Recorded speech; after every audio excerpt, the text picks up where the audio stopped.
Olha, você que foi, pegou sua água e voltou. Nós vamos começar agora a mesa número 3, a sacramentalidade da revelação e da liturgia. Quem está com a gente aqui para essa discussão, duas pessoas sensacionais que o Padre Márcio vai apresentar, porque as conhece muito bem, e ele tem que participar dessa live também. Uma é a irmã Veronice, não é isso, irmã? Bom dia para a senhora. Bom dia, Vinícius. Bom dia a todo mundo que está nos assistindo. Que coisa maravilhosa. Léo voltou? Tá ok aí? Não, o Léo tá mudo, não vai falar mesmo. Daqui a pouco você volta, a gente dá um jeito. Quem está aqui com a gente também, Padre Danilo César. Bom dia, Padre. Bom dia, Vinícius. Bom dia, Padre Márcio. Irmã Veronice, bom dia. Tudo bem? É uma alegria estar aqui, participando desse momento. Que bom. Vocês vão falar um pouquinho sobre a liturgia, a sacramentalidade da revelação e da liturgia, não é isso?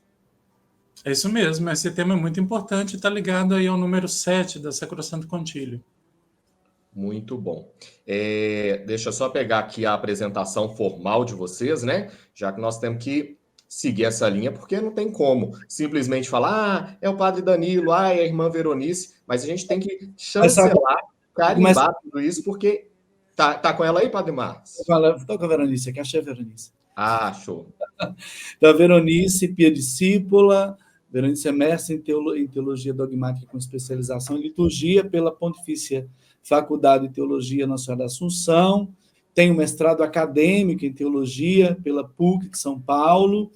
A Veronice assessora cursos de formação litúrgica em paróquias, dioceses, regionais, congregações religiosas, a própria Conferência dos Religiosos do Brasil. Atualmente é coordenadora do Centro de Liturgia Dom Clemente Snardi, também é membro da equipe de reflexão para a pastoral litúrgica, né, da Conferência Nacional dos Bispos do Brasil. Então, é uma senhora de peso que vai conversar com a gente hoje. O senhor de peso que também vai conversar com a gente, não pela idade, viu, senhoras e senhores? Não é pela idade, não. É porque, de fato, é o respeito que a gente tem e a admiração. Padre Danilo César, que é presbítero aqui da Arquidiocese de Belo Horizonte, é mestre em liturgia pelo Pontifício Instituto Litúrgico de Roma, doutorando em liturgia pela FAGE CAPES, professor de liturgia na PUC Minas e membro da Rede Celebra, Rede Nacional de Animação Litúrgica, articulista da Revista de Liturgia. Atua na recepção e promoção da reforma litúrgica do Concílio Vaticano II. Estão apresentados e bem apresentados com esse mega currículo. A mesa é de vocês.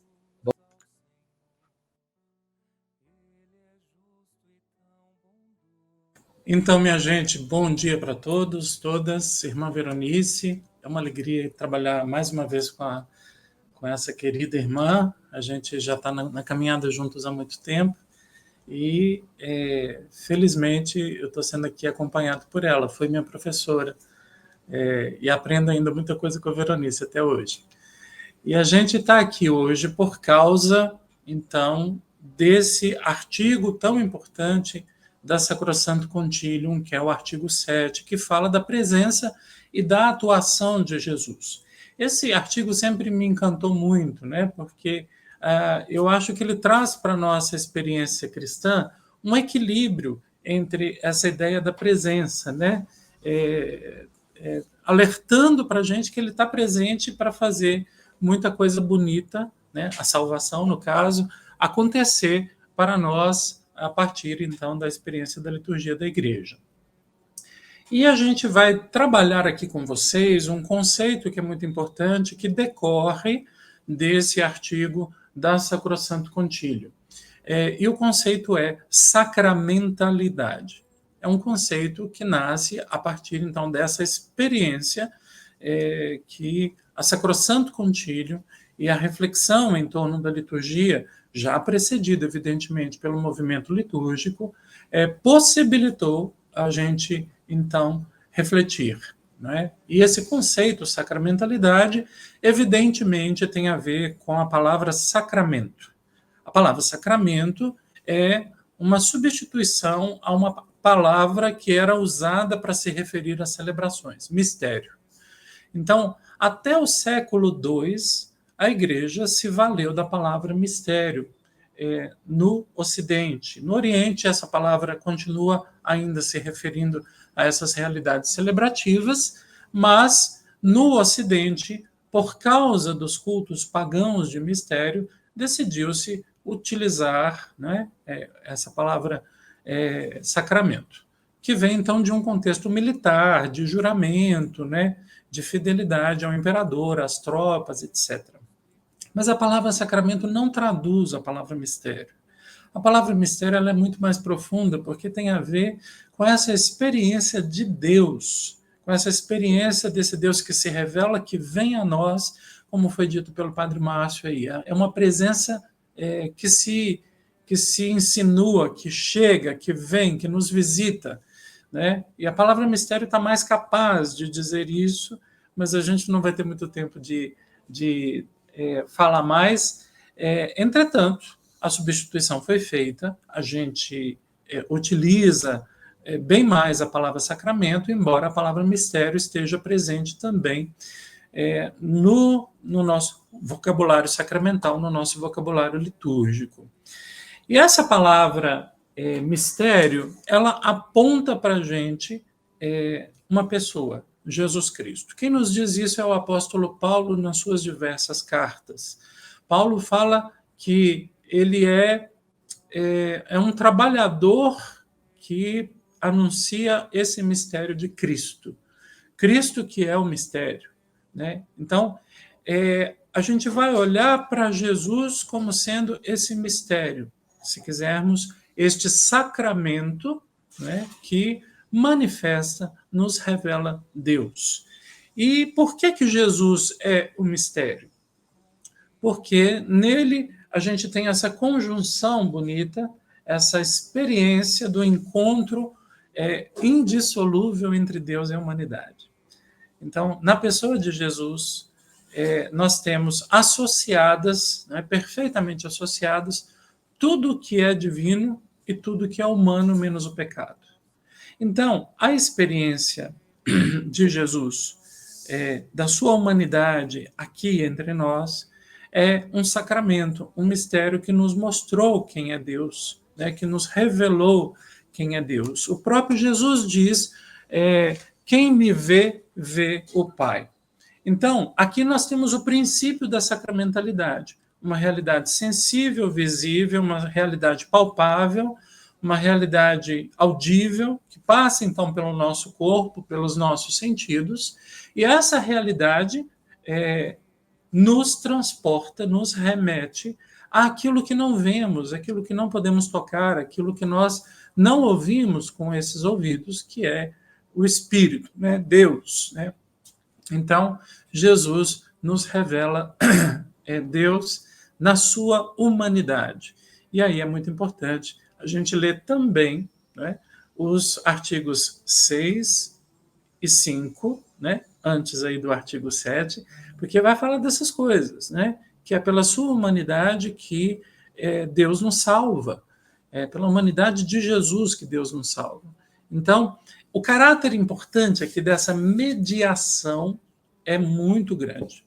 A importância da mediação, ela é fundamental para nós, porque a nossa experiência de fé nasce da experiência da mediação, do mediador, que é Cristo, né? E a mediação, minha gente, tem a ver com a relação, né? A mediação faz ponte entre uma realidade e outra, entre uma pessoa e outra. Então, ao falar de sacramentalidade, estamos falando de mediação, estamos falando de relação, estamos falando de uma porção de coisas que são importantes. Então, para a nossa experiência de vida humana, para a nossa experiência de fé, para a nossa experiência religiosa. Então, a sacramentalidade tem a ver com isso tudo, né? E as escrituras estão fartas de textos para ajudar a gente a entender como isso funciona. Vamos pegar, por exemplo, a primeira carta de João, que diz assim: aquilo que vimos, aquilo que tocamos, aquilo que ouvimos do verbo da vida, prestem atenção nos verbos, né? Isso que vimos, que tocamos, que nossas mãos apalparam, né? Isso é o que nós vos anunciamos. A vida se manifestou, né? E é isso que nós anunciamos a vocês. para que a nossa alegria seja completa. Então, na primeira carta de João, está muito clara aqui a sacramentalidade, né? Então, nós temos o ver, o tocar, o cheirar, o ouvir, o comer, o beber, todos os sentidos trabalham na experiência litúrgica e acessam, pela mediação dos sinais, dos ritos, da celebração como um todo, àquela experiência do mistério pascal de Cristo, a sua morte e ressurreição, né? E a sua glorificação, né? Essa experiência que nos salva e que nos transporta até Deus. E Jesus é esse revelador.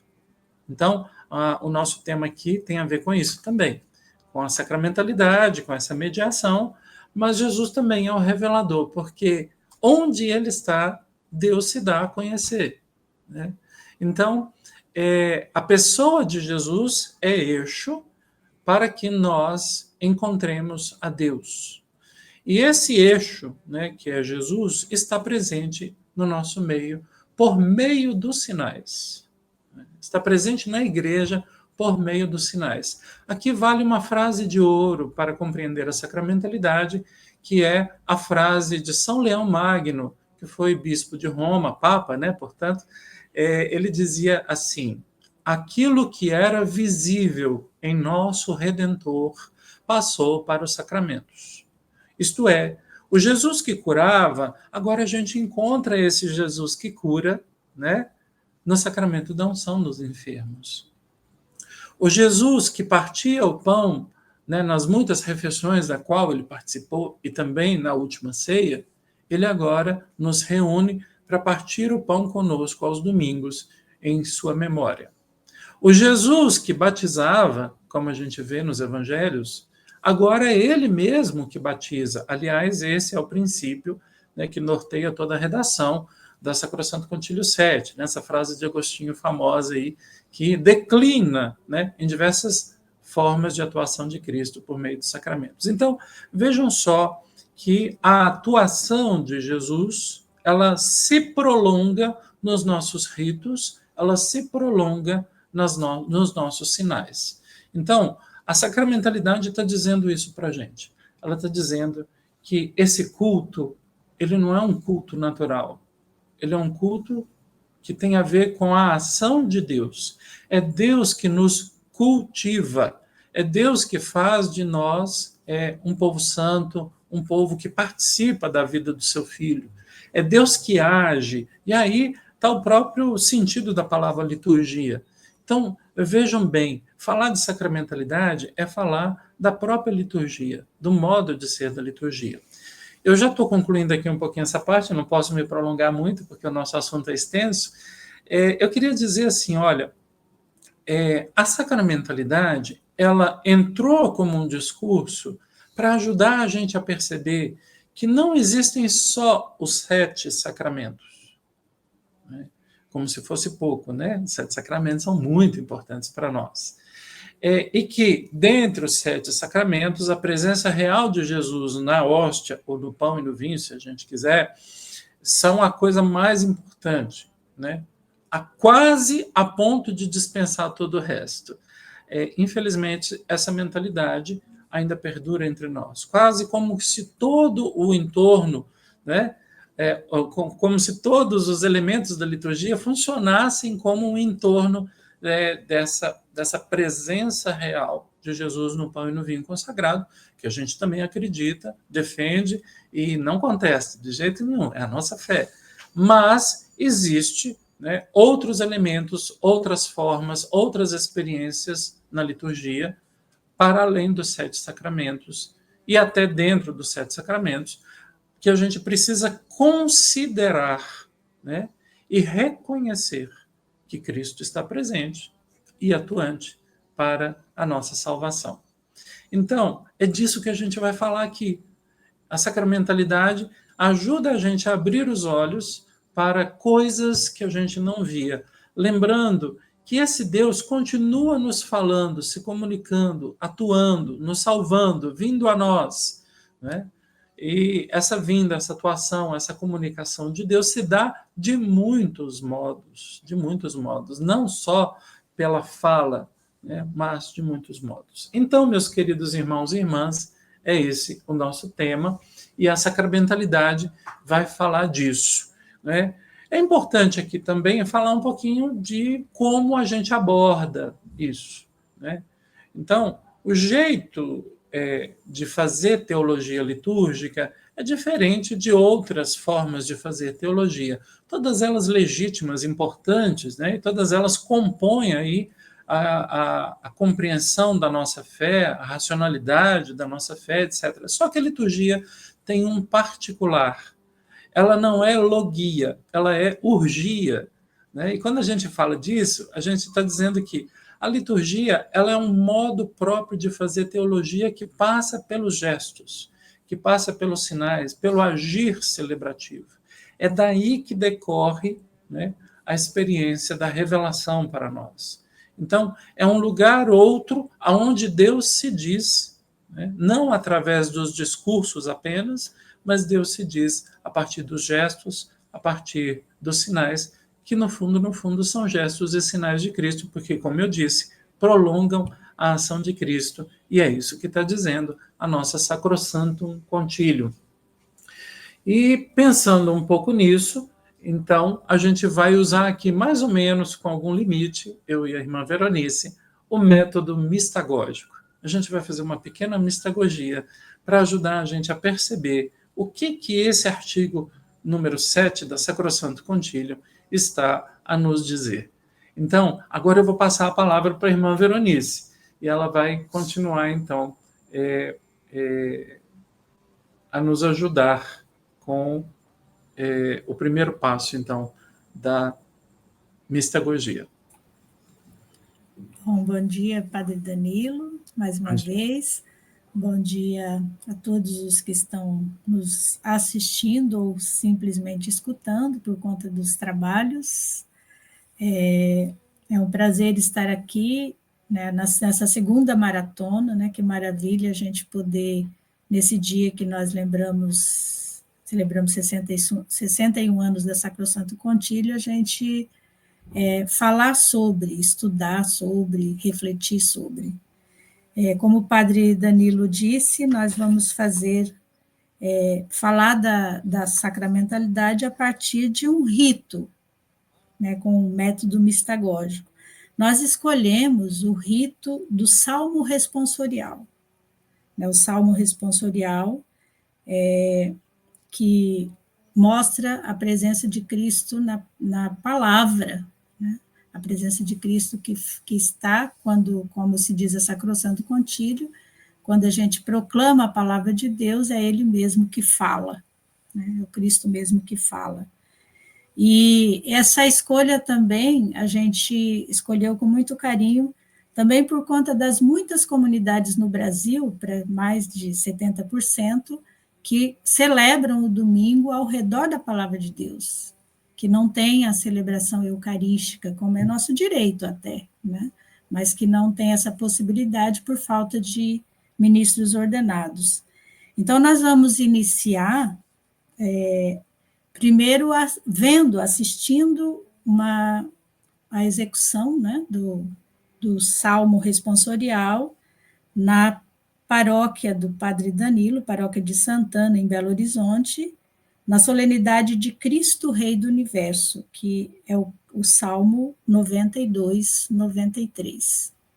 E aí, a partir do rito, então, nós vamos fazer a experiência mistagógica, que num primeiro momento é olhar o rito, né, ver o rito, depois falar sobre o rito, como ele foi feito, e depois o seu enraizamento bíblico, depois o enraizamento na história da salvação, e depois vamos voltar ao rito, né, fazendo a reflexão, a experiência mistagógica a partir do rito. Então, nesse primeiro momento, nós vamos ouvir, quem puder assistir, né, para ver também toda a ritualidade que se dá no Salmo responsorial, na solenidade de Cristo Rei. Então, a gente pede à equipe técnica para que possa apresentar o vídeo.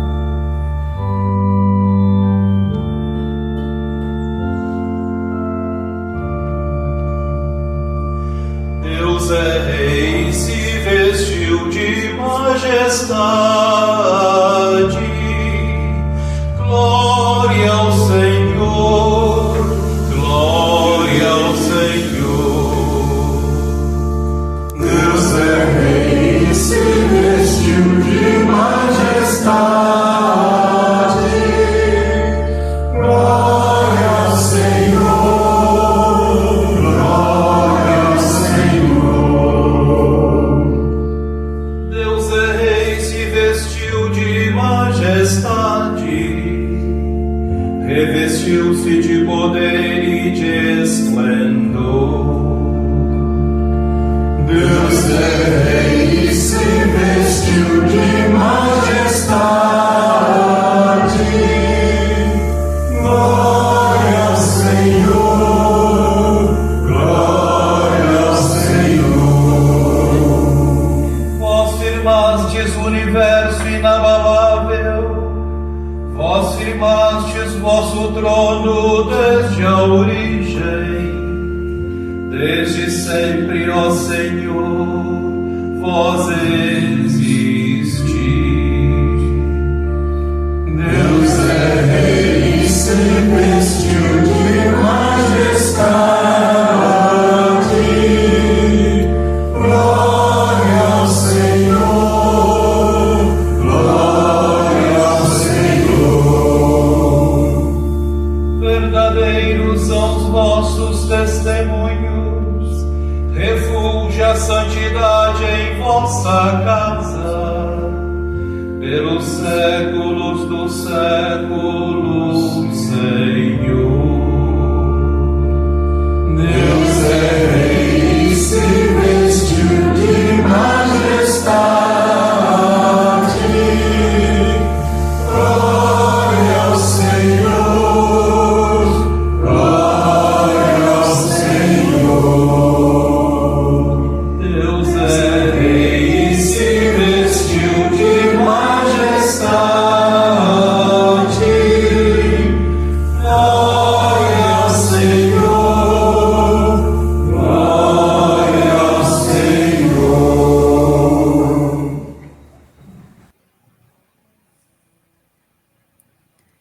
Então, seguindo o método mistagógico que nós acabamos de ouvir ou de assistir, para quem pôde, o Salmo 92, que foi cantado, como eu já disse, na solenidade de Cristo Rei, por um salmista, um homem, na paróquia Santana, em Belo Horizonte, que foi cantado em forma responsorial, que, como diz a instrução geral e a introdução do lecionário, que se deve preferir, enquanto for possível, essa forma responsorial, quando o salmista ou um cantor canta as estrofes do salmo e toda a assembleia participa cantando a resposta. Porque lá na introdução do lecionário apresenta também uma outra forma de cantar o salmo, que é a forma direta, que é cantado sem que a assembleia intercale a resposta, e o cantor, o salmista e a assembleia canta junto. Outro elemento é a melodia, que contribuiu para o realce da palavra. A melodia utilizada nesse salmo ajudou para que a palavra fosse compreendida, fosse exaltada.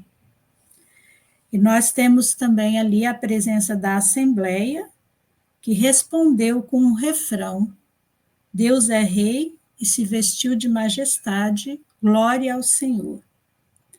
E que participou sentada, como discípula, respondendo a Deus que falou na primeira leitura, e ao mesmo tempo em diálogo com o salmista, que cantou respondendo também, mas que dialogou com a assembleia. Onde, como diz a Sacrosanto Concílio, o próprio Cristo que fala. Né? Depois o salmista, como já foi dito, que é um ministro leigo e que tem, por aquilo que a gente percebeu, a arte de salmodiar, uma boa dicção e habilidade também para lidar com o microfone, que com certeza ajuda para que a palavra possa chegar aos ouvidos, ao coração, ao corpo todo da Assembleia Celebrante. E temos ali também muitos sinais, como já foi muito falado na primeira mesa, na segunda mesa, muitos sinais sensíveis. O primeiro é a própria pessoa do salmista, a sua voz, as palavras pronunciadas, o texto bíblico que ele fez chegar à Assembleia, a veste que ele estava usando, a postura em pé, a melodia, que já disse, né, repito, ajudou com certeza a compreendermos a palavra de Deus cantada, em resposta a Deus que falou na primeira leitura. O instrumento musical que não abafou a voz do salmista, nem a resposta da Assembleia, que ajudou a seguir a melodia. Nós não vimos ali no vídeo, mas com certeza houve uma caminhada do salmista até o ambão, né, que se levantou, se colocou de pé e foi até o ambão para proclamar a palavra. E o retorno do salmista do ambão para onde ele estava, uma caminhada. E a Assembleia, que parecia voltada para o ambão, sentada. O ambão, outro grande sinal, que está com velas na frente, uma menorá, várias velas, e flores. E o livro, que nós não vimos, mas que o salmista estava cantando a partir do lecionário, o livro das leituras, onde também tem os salmos. Então, todos esses são sinais sensíveis que nós tivemos na execução do Salmo responsorial. Como o Danilo já lembrou, então nós ouvimos, nós vemos, nós sentimos. Então, tudo isso passou, esse mistério que nós celebramos, no caso do Salmo responsorial, ele passou pelos nossos sentidos, por todos os nossos sentidos. De alguma forma, me fez lembrar, enquanto eu estava ouvindo o Salmo, aquilo que a gente lê no profeta Isaías, né? Toma e come, né? Toma e come a palavra. Então, de alguma forma, também a gente alguma forma não, na verdade, a gente se alimentou, né? Os que estavam ali naquela assembleia, e nós todos que participamos, todos e todas que participamos no domingo de Cristo Rei, todos os domingos, todos os dias que nós participamos, nós também nos alimentamos dessa palavra, ela passa também pela nossa boca, vamos dizer assim, né? Pelo saborear, né? A palavra de Deus. Então, todos esses foram os... Né, como é que esse rito aconteceu, que nós vimos, né? E a gente passa agora, então, para o enraizamento bíblico. Eu vou pedir mais uma vez uma ajuda aí da equipe técnica, para que possa apresentar. Eu não sei se a gente consegue ler, porque está muito pequenininho, não sei se dá para dar uma aumentada aí, mas a gente buscou o enraizamento bíblico nas assembleias do povo de Deus, na Assembleia do Êxodo, na Assembleia do Josué, na Assembleia de Neemias, né, na volta do exílio, e depois nos Atos dos Apóstolos, onde a gente vê aí uma celebração, uma celebração de alianças, celebrações de alianças, onde existe uma proposta divina e uma resposta humana, uma resposta do povo de Deus. O povo da primeira aliança, no livro do Êxodo, Josué e Neemias, e o povo da segunda aliança, no livro dos Atos dos Apóstolos. Então, o que é que nós temos ali? Primeiro, uma convocação divina, nos quatro textos, Êxodo, Josué, Neemias e Atos dos Apóstolos. Então, Êxodo 19, 7 seguintes, até o capítulo 24, 8, Depois Josué 24, 1, 28, Neemias 1, 12, e depois Atos dos Apóstolos, 4, 23 a 31. Então, primeiro Deus convoca para uma reunião, depois o povo se reúne, e o Senhor fala, e o povo responde. Lá na Assembleia do Êxodo, o povo responde assim: tudo o que o Senhor disse, nós faremos. Tudo o que o Senhor disse, nós faremos. Então, uma resposta do povo. Como nós respondemos ali no Salmo responsorial, né? Depois, no livro de Josué, existe uma convocação divina por mediação de Josué, que reúne as tribos de Israel, aí se faz toda uma memória dos feitos de Deus na vida do povo, e aí, a partir da palavra, da memória feita da palavra, lembrada e atualizada ao mesmo tempo, existe uma resposta do povo: nós serviremos o Senhor. Longe de nós abandonarmos o Senhor para servir os deuses estranhos. Depois, na Assembleia de Neemias, na volta do exílio da Babilônia, existe uma convocação da Assembleia por Esdras e Neemias, eles são a palavra de Deus, a voz de Deus, que convoca o povo, e o povo, então, se reúne, diz o texto, como um só homem. Aí acontece a leitura da lei, ali em Esdras e no livro de Neemias, nós temos vários sinais, né, também. O povo, claro, a presença de Deus, o povo reunido, um estrado de madeira, o livro da lei, que é lido, e de pé, né, e o povo que escuta com atenção, que chora ao ouvir a palavra, e depois responde, escuta dos seus lugares, levantam as mãos, dizem amém, amém, e depois todo o povo se retirou para comer, como foi proposta dos levitas, porque era um dia santo, para não ficar aflito, e aí tem a resposta do povo que adere a essa palavra de Deus.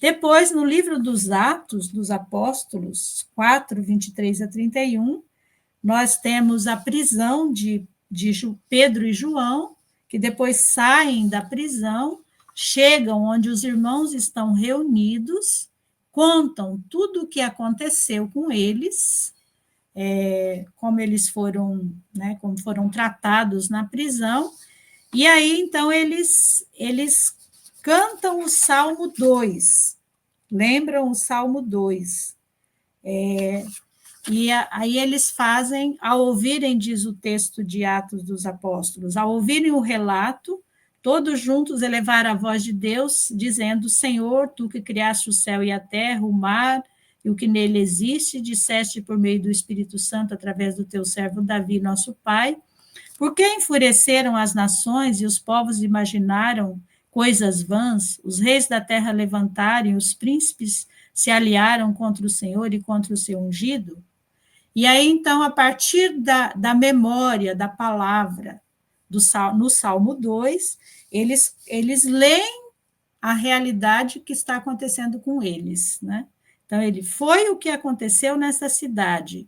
Herodes e Pôncio Pilatos uniram-se com as nações e com os povos de Israel contra Jesus, teu servo, a quem ungiste, a fim de executarem tudo o que a tua mão e a tua vontade haviam decidido que acontecesse. Agora, Senhor, olha as ameaças que fazem e concede que os teus servos anunciem corajosamente a tua palavra. Estende a mão para que se realizem curas, sinais e prodígios por meio do nome do teu servo Jesus. Quando terminaram a oração, tremeu o lugar onde estavam reunidos e todos ficaram cheios do Espírito Santo e anunciavam corajosamente a palavra de Deus. Então, a comunidade reunida, iluminada pelo Espírito, recorda as ações de Deus, recita o Salmo 2, lido em chave cristológica. Em seguida, a comunidade faz a sua súplica a Deus e, ao terminar, como já foi dito, o lugar onde eles estavam tremeu. Então, são textos, né, que nós recordamos e estamos utilizando para dar esse enraizamento bíblico do rito que nós estamos tratando, né, o rito do Salmo responsorial. Então, o padre Danilo continua. Muito bem, irmã Veronice, muito obrigado. Excelente. Então, minha gente, nesse método mistagógico, a gente optou pelo caminho que o padre Mazza nos ensina, no seu livro Mistagogia. A gente, então, agora vai para o terceiro passo, que seria mostrar o enraizamento dessa experiência ritual, né, na própria história da salvação. E a irmã Veronice nos deu elementos muito importantes para a gente perceber como que na história da salvação esse povo está em relação de aliança com Deus. Deus é parceiro da aliança desse povo. É uma parceria desigual, nós sabemos, né? Porque esse povo sempre quebra a aliança por causa das infidelidades, o pecado. Então, volta e meia, essa aliança é reproposta. Deus busca esse povo, vai atrás, né? Se achega a esse povo, repropõe a aliança, e esse povo, então, volta e retoma o caminho, né? Então, a história da salvação é uma reedição das muitas vezes em que essa aliança é reproposta, né? Até que chega a plenitude dos tempos. Então, na plenitude dos tempos, o Filho de Deus, né, ele assume a nossa condição humana, e ao assumir a nossa condição humana, ele passa para o nosso lado, na hora de dar essa resposta salvífica, ou melhor, essa resposta à oferta de salvação que Deus nos faz. Então, vejam que aqui nós temos, nessa história da salvação, o elemento encarnatório. Quando a gente fala de presença de Cristo na liturgia, a gente não pode esquecer, então, que aconteceu a encarnação do Verbo, né, que a gente celebra no Natal. E essa encarnação do Verbo é a sua presença na nossa humanidade. Cristo que se faz irmão na carne, né? O Verbo se fez carne e habitou entre nós. Então, essa resposta do Salmo, né, que o povo sempre deu ao longo da história da salvação, na sua resposta a essa aliança que Deus propõe, agora o nosso coro, né, ele engrossa, o nosso coro fica mais forte, porque nessa resposta está Jesus Cristo, né, como o grande salmista que vai dizer junto conosco aí esse sim verdadeiro, esse amém verdadeiro. O Apocalipse vai dizer isso. Cristo é o nosso amém. Então, na perspectiva então do nosso rito, o Salmo de resposta se insere como essa resposta que tem uma longa história, né?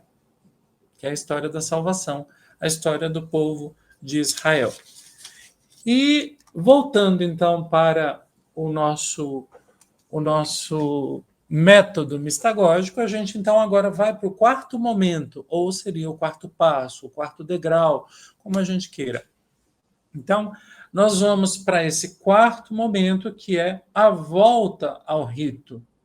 Então, vejam bem que o método mistagógico excitou a nossa inteligência, porque a fé tem uma inteligência, a liturgia tem uma inteligência. Então, excitados aí pela palavra de Deus, pela história da salvação, pelo conhecimento que a gente alcançou até aqui, agora a gente vai voltar ao rito e vamos acompanhar esse rito de uma outra maneira. Vou pedir ao pessoal da técnica, né, que coloque de novo o Salmo. E aqui eu convido vocês a acompanharem, já fazendo links, ligações aí com tudo que a gente ouviu da irmã Veronice e tudo que ela trouxe da Sagrada Escritura.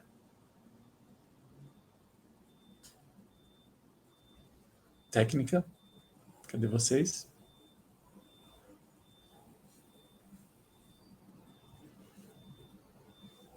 Eu acho que eles não.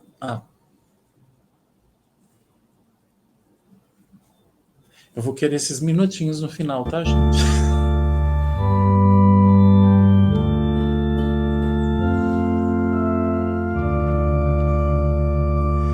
Deus é rei, se vestiu de majestade.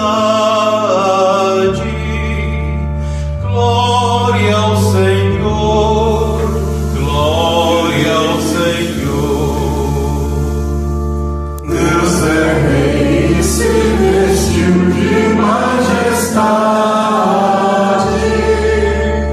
Glória ao Senhor, glória ao Senhor.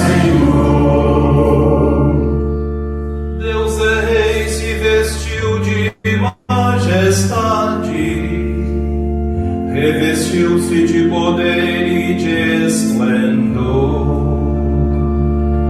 Deus é rei, se vestiu de majestade. Glória ao Senhor, glória ao Senhor. Vós firmastes o universo inabalável, vós firmastes vosso trono desde a origem. Desde sempre, ó Senhor, vós existis. Deus é rei, se vestiu de majestade. Glória ao Senhor, glória ao Senhor. Verdadeiros são os vossos testemunhos, refúgio a santidade em vossa casa, pelos séculos dos séculos, Senhor. Deus é rei, se vestiu de majestade. Glória ao Senhor, glória ao Senhor. Deus é rei, se vestiu de majestade. Glória ao Senhor, glória ao Senhor.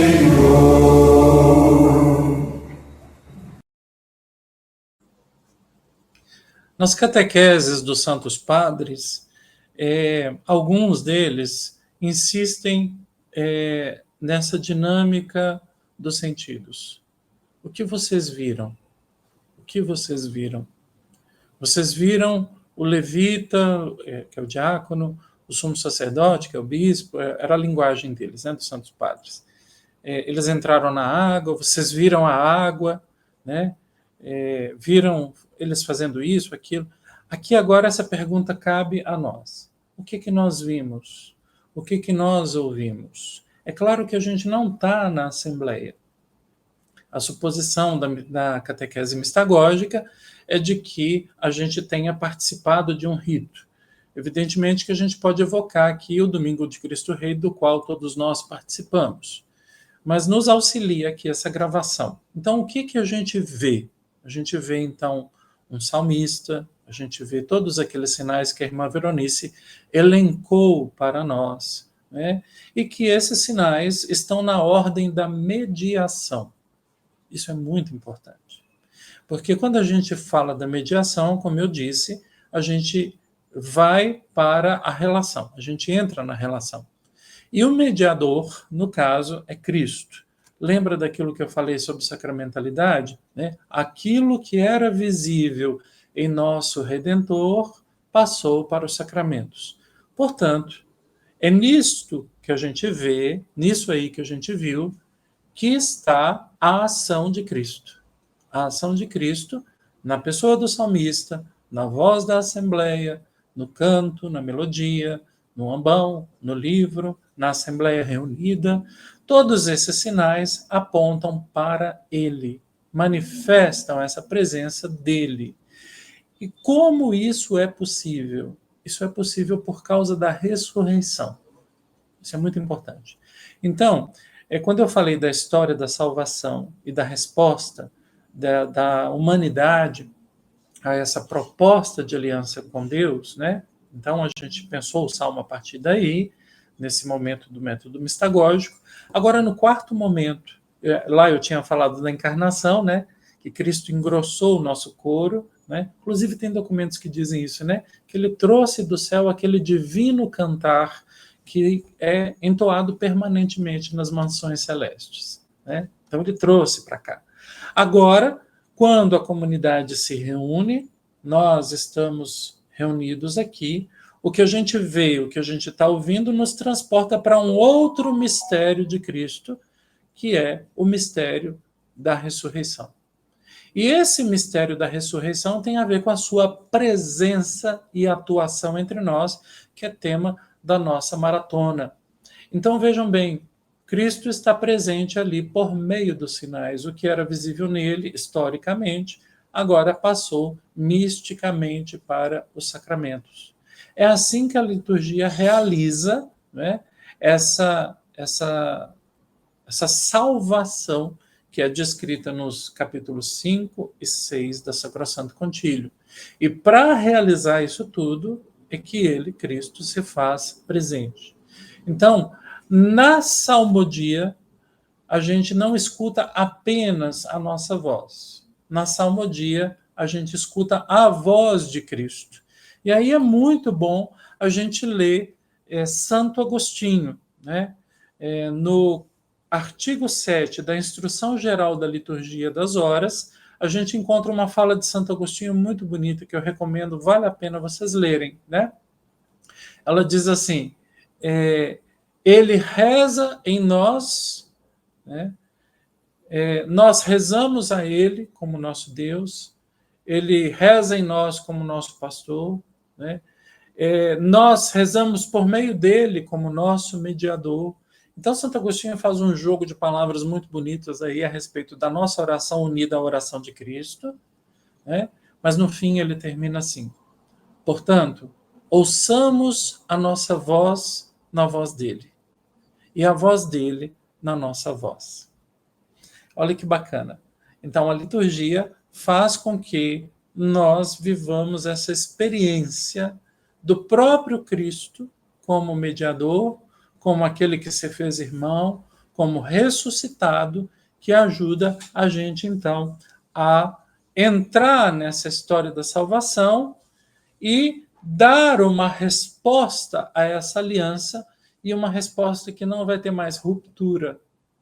Essa resposta à aliança não vai ter mais ruptura, porque Cristo está, né, no nosso coro de salmistas, né? Ele está entoando com aquele povo ali, né, com todas as comunidades que cantam salmos, né, aos domingos aí, em resposta à leitura que foi feita antes, né, é Cristo em nós. Então, a aliança não vai ser mais rompida, porque agora alguém garante que essa aliança seja cumprida com um amém verdadeiro, com uma resposta verdadeira, né, da parte do povo. Então, queridas irmãs e irmãos, quando ele se faz presente, quando ele atua, quando ele está tão perto da gente, a gente começa, então, a fazer uma experiência de revelação. Porque só ele pode nos revelar quem é Deus. E aqui eu me lembro de uma fala do padre João, que falou na primeira conferência, que me chamou a atenção, que foi a seguinte, né, que a palavra de Deus, ela é importante, né, mas ela precisa da liturgia, né? Eu diria assim, olha, gente, a palavra de Deus e a liturgia é importante, mas elas precisam de Cristo. Certa vez eu li um texto do Enzo Bianchi, e o Enzo Bianchi falou assim, a palavra de Deus não é suficiente para nos revelar quem é Deus. A gente pode dizer a mesma coisa da liturgia. A liturgia também não é suficiente para revelar Deus. Quem pode nos revelar Deus é Cristo. Somente Ele. Só que nós vivemos nesse mundo e contamos com as mediações. E para acessar Cristo, né, a gente precisa aqui das mediações, da mediação da liturgia. A liturgia é a grande mediação que a igreja tem para nos abrir essa janela da revelação, onde o próprio Cristo nos apresenta e nos mostra Deus. Então, a liturgia é presença, é atuação, é revelação de Deus na nossa experiência de fé. Então, irmã Veronice, o que você acha? Podemos... Padre Danilo, eu estava lembrando, enquanto você dizia, estava lembrando de uma coisa que diz a introdução do lecionário, o elenco das leituras da missa, diz que fala dos leitores, mas que vale para o salmista e vale para qualquer ministério litúrgico, que é preciso uma preparação. Você falava dessa mediação, que a liturgia é feita de sinais, e eu acredito que claro, Cristo está presente, ele age, ele atua, mas também depende de nós, né? De como nós fazemos, como nós celebramos. E aí se fala da preparação que é necessária, preparação espiritual e técnica. É a preparação espiritual que compreende a preparação litúrgica e a bíblica. E a preparação técnica que fala da questão de saber lidar com os microfones, a questão da voz, a questão da postura, tudo isso. Então, eu acredito que é muito importante, né, quando a gente fala de sacramentalidade, que para a gente, o mistério nos toca pelos sinais sensíveis, nós tocamos o mistério pelos sinais sensíveis, e se nós somos os sinais sensíveis, a melodia é um sinal sensível, a letra é um sinal sensível, o ambão e etc, etc. Então, é muito importante essa preparação, né? Que não é só técnica, mas que é espiritual, né? Então, a gente fazer também esse exercício, por exemplo, a gente tem um grande dom, né? Uma pedra preciosa, que é a leitura orante, né? Que a gente não vai só fazer para se preparar para aquela celebração, mas ter o hábito, né, de prática da leitura orante, que com certeza nos ajuda a acessar a palavra de Deus pela oração, né? Então, eu acredito que é muito importante todos esses elementos, né, que a gente não vai só se preocupar com a estética, né, ou com a técnica, mas também entrar pela liturgia, pela dimensão espiritual, né, pela dimensão mistagógica, para que a gente possa ver o Cristo, né, no salmo que está sendo proclamado, na leitura que está sendo, na presidência que está sendo feita, né, que a gente possa fazer. Eu me lembrei agora do padre Gregório Lutz, né, nosso grande mestre, que quando ele dava aula sobre a palavra de Deus, ele dizia da experiência que ele fez numa das comunidades dele. Ele sempre participou muito de comunidades muito simples, pessoas muito simples, e aí um diácono, me parece, se minha memória não falha, proclamou o evangelho. Aí a senhora chegou para ele e disse: padre, eu pequei. Ele: mas qual foi o pecado? É porque quando o diácono estava proclamando a palavra, o evangelho, dentro de mim, eu estava pensando que era o próprio Cristo que estava falando, né? Na verdade, assim, na simplicidade dela, ela chegou à essência, né, da própria liturgia, que é, de fato, o Cristo que fala, é o Cristo que canta em nós, é o Cristo que reza em nós, é o Cristo que age em nós, né? E ele está presente, né, porque na celebração litúrgica a gente tem essa possibilidade, essa facilidade de prolongar, né, essa história da salvação, essa experiência da salvação. Nós, de fato, somos salvos na liturgia, né? Interessante, Veronice, que quando você falava das leituras, a leitura de Neemias, ela começa assim, no capítulo 8, versículo 1, que eles se reuniram na praça para escutar a palavra de Deus como um só homem, né? Isso nos remete para a Assembleia, também para a sacramentalidade da Assembleia, né? No Antigo Testamento, era uma forma de dizer que eles estavam unidos, né? Como esse povo de Deus em torno da Sagrada Escritura, da Palavra de Deus e da proclamação, né? Agora, no caso cristão, na continuidade, né? E aprofundando esse caminho que foi aberto lá, eu diria que nós estamos reunidos em um só homem, que é Jesus, né? Então, o nosso ser povo de Deus é como corpo de Cristo, é nele. Então, é no pulmão desse corpo que ressoa o Espírito Santo para entoar esse salmo de resposta, né? Para entoar essa resposta do povo de Deus, né? E aí, quando você fala de nos preparar, é no sentido de nos dispor a esse dinamismo sacramental que é revelador dessa experiência de fé, da experiência de Deus na nossa vida. Então, essa questão do nos preparar ministerialmente, mas também como cristãos, para participar da liturgia, é, sobretudo, nos subordinar à ação litúrgica, à ação ritual, que é cume e fonte, né? Porque é a ação de Cristo, do Cristo inteiro, cabeça e membros, como diz o Sacrosanto Concílio 7. E a gente fez esse caminho, Veronice, a partir do rito, né? A própria liturgia, né, tem o seu dinamismo teológico para ajudar a gente a mergulhar no rito. Então, a mistagogia é um caminho muito eficaz para nos conduzir. O próprio rito é mistagógico. Então, a gente vê que o rito nos introduz no mistério de Cristo e na história da salvação. Alguém chegou na nossa sala, Veronice, isso é sinal de alguma coisa. Eu também acho que isso é um sinal sensível. Sinal sensível de alguma coisa. Então, eu vim acompanhar esse belo papo, assim, esse pessoal que eu estou vendo ultimamente está pelas lives, então... Agora que o seu microfone está funcionando, né? Agora que o meu microfone...